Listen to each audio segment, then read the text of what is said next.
حکمرانی تو نہ تھیں، لیکن 19ویں صدی میں پنجاب کے مہاراجا رنجیت سنگھ نے ان کے نام کے سکے جاری کیے اور ان کے نام سے ناپ تول کے پیمانے منسوب ہوئے۔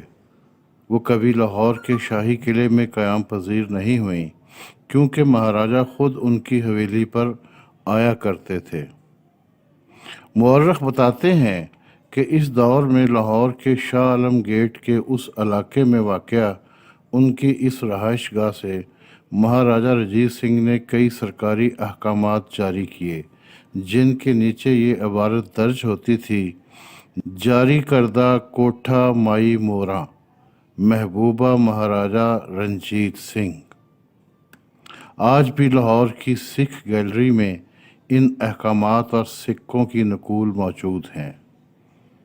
مائی موراں نے 19ویں صدی کے اوائل کے دور میں پنجاب پر راج کیا۔ ان کی اس حکمرانی کی کئی نشانیاں آج بھی لاہور شہر میں عمارتوں کی شکل میں موجود ہیں، جبکہ کئی داستانیں تاریخ کے اوراق میں گم ہو چکی ہیں۔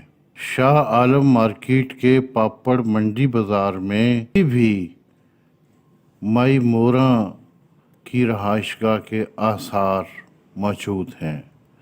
گو کہ آج وہاں بلند عمارتیں کھڑی ہیں، لیکن ان کے عین سامنے وہ مسجد آج بھی موجود ہے جو موراں نے بنوائی تھی اور موراں والی مسجد کے نام سے جانی جاتی ہے۔ موراں مائی کبھی ملکہ نہیں رہیں، کیونکہ رنجیت سنگھ نے ان سے شادی نہیں کی تھی، لیکن اپنی خوبصورتی کی وجہ سے انہوں نے نہ صرف پنجاب کو بلکہ شیر پنجاب کو فتح کیا۔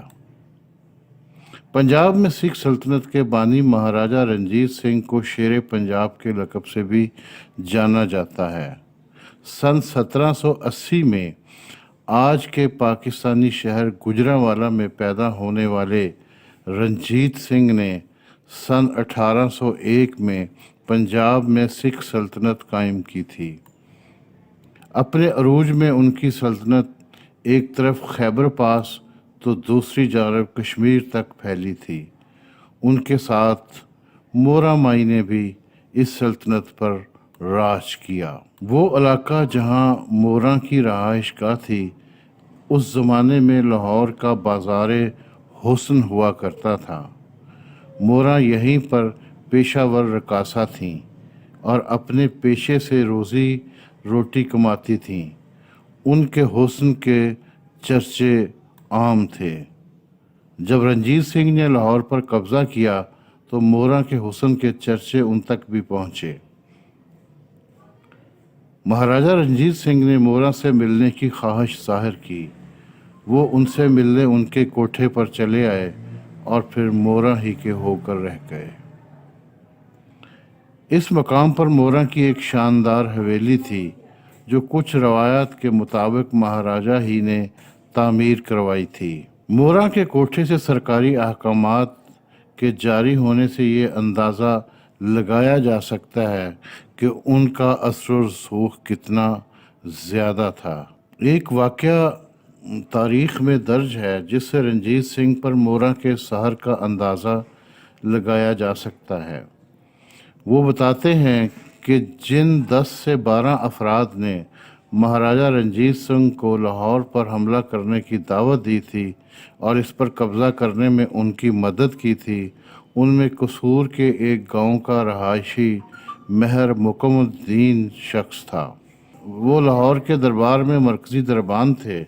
جب رنجیت سنگھ نے لاہور پر حملہ کیا تو انہوں نے ہی ان کے لیے دروازہ کھول دیا تھا، جس کے بعد فوجیں شہر میں داخل ہو گئیں اور رنجیت سنگھ نے لاہور پر قبضہ کر لیا۔ رنجیت سنگھ کے دربار میں مہر مکم الدین کا بہت بلند رتبہ تھا۔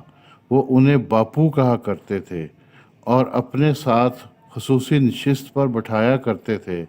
اس کے علاوہ انہیں انعام و اکرام سے بھی نوازا گیا تھا۔ مہر مکم الدین کو تاہم یہ پسند نہیں تھا کہ شاہی دربار ایک طوائف کے کوٹھے پر لگتا تھا۔ ابتدا میں انہوں نے مہاراجا کو سمجھانے کی کوشش کی۔ جب وہاں کامیابی نہیں ہوئی تو انہوں نے مورا پر دباؤ ڈالنا شروع کر دیا۔ مورا اور مکم الدین میں ٹھن گئی۔ مورا نے مکم الدین سے کہا کہ وہ سبزی منڈی میں پیاز بیچا کرتے تھے اور وہ ان سے دوبارہ وہی کام کروائیں گی۔ جواب میں مہر مکم الدین نے مورا کو کوٹھے اور پیشے تک محدود کر دینے کا چیلنج کیا۔ ان کی لڑائی بہت شدت اختیار کر گئی، لیکن آخر میں ہوا یوں کہ نواں کوٹ کے علاقے اور اس کے علاوہ مہر مکم الدین کی جو جائیداد تھی وہ باحکم سرکار ضبط کر لی گئی اور وہ سبزی منڈی ہی میں پیاز بیچنے پر مجبور ہو گئے۔ مورا کی یہی فتح ان کے اثر و رسوخ کا ثبوت نہیں تھی۔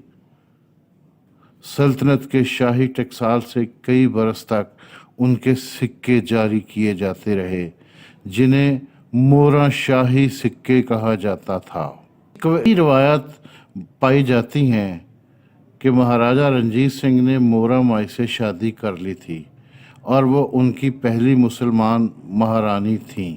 تاریخ میں زبانی طور پر ایسی کئی روایات موجود ہیں، تاہم ان کی تصدیق ممکن نہیں ہوئی۔ مہاراجہ رنجیت سنگھ نے امرتسر کی ایک مسلمان رقاصہ گل بیگم سے باقاعدہ شادی کی تھی اور انہیں لاہور کے شاہی قلعے میں لایا گیا تھا، تو رنجیت سنگھ نے مورا مائی سے شادی کیوں نہیں کی؟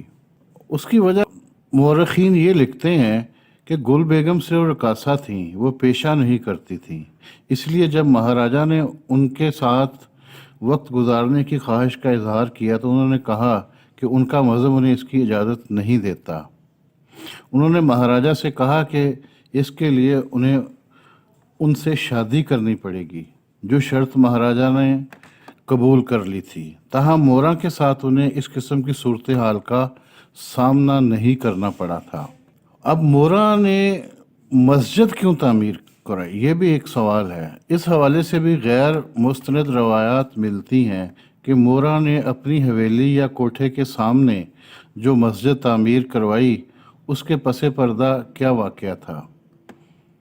ایک روایت نور احمد چشتی کی کتاب تحقیقات چشتی میں بھی ملتی ہے، تاہم اس کی آزادانہ تصدیق ممکن نہیں۔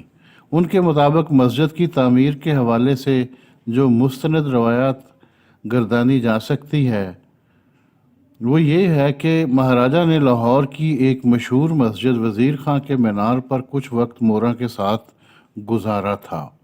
اس کے بعد مورا کے دل میں یہ بات آئی تھی کہ انہیں مسجد کے مینار پر نہیں جانا چاہیے تھا، تو اس سوچ کے تحت انہوں نے مسجد تعمیر کروائی۔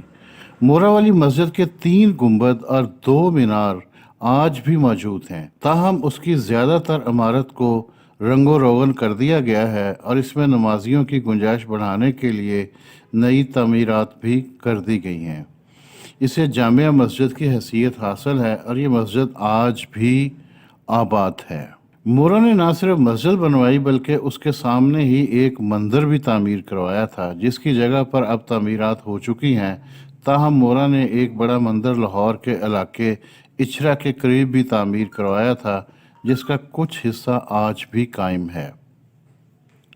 ایک مرتبہ مورا کی والدہ پر آسیب کا سایہ ہو گیا، جس کی وجہ سے وہ پریشان ہو گئی، تو اس مندر کے پجاری نے ان سے کہا کہ وہ کچھ عمل کر کے آسیب ختم کروا دیں گے، لیکن اس کے بدلے میں مورا اس مندر کی تعمیر کروائیں گی۔ جب ان کی والدہ پر آسیب کا سایہ ختم ہو گیا تو اس کے بعد مورا نے اپنی خرچ پر اس مندر کی تعمیر کروائی۔ اس کا مرکزی حصہ، دروازہ اور دیواروں کا کچھ حصہ آج بھی موجود ہے، تاہم زیادہ تر حصے پر لوگوں نے گھر بنا لیے ہیں۔ اس مندر کی تعمیر کو لاہور کے ہندو اور مسلمان رہائشیوں کے درمیان اچھے تعلقات کی نشانی کے طور پر بھی دیکھا گیا۔ یہ ایک ہندو مندر تھا جو ایک مسلمان خاتون نے بنوایا تھا۔ کئی تاریخی روایات بتاتی ہیں کہ مقامی لوگ مورا کے مہاراجہ پر اثر و رسوخ کو دیکھتے ہوئے ان کے پاس اپنے مسائل لے کر آیا کرتے تھے، جن کی طرف وہ مہاراجہ کی توجہ مبذول کرواتی تھیں۔ مورا مائی نے زندگی جتنی شان و شوکت سے گزاری، اپنی موت کے بعد وہ اتنی ہی گمنام ہو گئیں۔ ان کی موت کے حوالے سے تاریخ میں کوئی حوالہ موجود نہیں، صرف یہ معلوم ہے کہ ان کی موت طبعی تھی۔ جہاں رانیوں اور مہارانیوں کے مقبرے اور آخری آرام گاہیں ملتی ہیں، مورا کے حوالے سے ایسا کچھ نہیں ملتا۔ ایک تاریخی حوالے کے مطابق ان کی قبر لاہور کے میانی صاحب میں حضرت طاہر بندگی کے مزار کے پہلو میں موجود ہے، لیکن بعض مورخین کے مطابق یا بعض جو تاریخ دان ہیں ان کے حوالے سے یہ ہے کہ یہ اتھینٹک نہیں ہے، شور نہیں ہے کہ میانی صاحب کے قبرستان میں مورا کی قبر ہے۔ کوئی یہ بات پکے یقین کے ساتھ نہیں کہی جا سکتی کہ مورا کی قبر کون سی ہے اور کہاں موجود ہے۔